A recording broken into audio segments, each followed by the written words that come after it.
The weather's turning, it's getting chilly, so let's make the most comforting boursin gnocchi bake.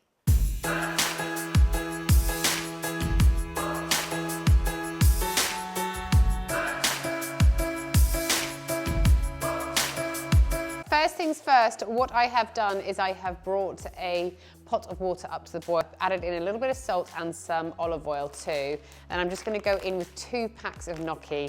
My family absolutely love gnocchi and 1 pack is never enough for the 4 of us. So gnocchi really doesn't take very long to cook at all. Basically, they sink when you first put them in, and once they start bobbing up to the surface, that means that they are cooked through, which makes this meal a very, very quick meal. So while those are cooking, I'm just going to warm through a pan, and then I'm going to add in a knob of butter. I'm just going to melt that butter down. And then I'm also going to just crush in 3 large cloves of garlic. So we're just going to saute our garlic for a couple of minutes, and then you're just going to go straight in with your boursin cheese. Now it's time to go in with my boursin. I'm probably saying that wrong, but this is the garlic and herb boursin cheese, and it's absolutely delicious. So we have added extra garlic to this dish because, in my opinion, there's nothing better than a deliciously garlicky meal. Right, I am putting the whole cheese into the pan, scrape out any little bits that have been left in the packaging, and we're just going to let that melt down until it's a nice creamy sauce. Now that your boursin is starting to melt down, I'm going to add in the spinach. So this spinach is actually frozen spinach. I took this out of the freezer this morning, so it has completely thawed out, and I'm just going to add it into my cheese and then give everything a good mix to combine it all together.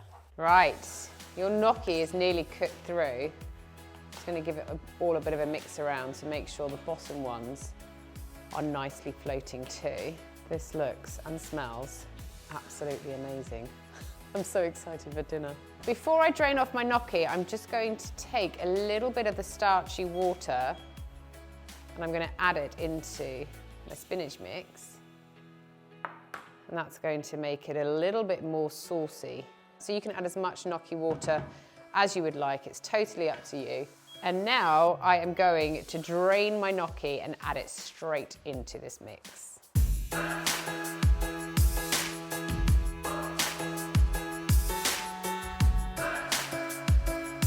So I've turned the heat off, and now what I'm going to do is just spread my gnocchi mix all around my pan. This is a hex-clad pan, so it can go into the oven as well. So if you haven't got a pan that can go into the oven, then maybe what you want to do is just transfer this into an oven-proof dish. But what I have got here is some parmesan cheese. So I'm just going to generously grate that over the top. And now we're going to pop this under the grill for about 5 to 10 minutes. Because you have the gnocchi at all different kind of heights and angles, they're going to get nice and crispy on the edges. So you just want to pop it in, do not stir it, and then it's ready to serve.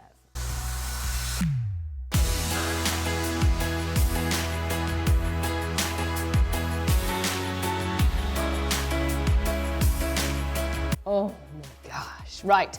All that's left to do is dig in and enjoy. I'm not even going to serve up. I'm just going to dig in straight out of here because I feel like I don't want to ruin any of this. Right, let's go for it.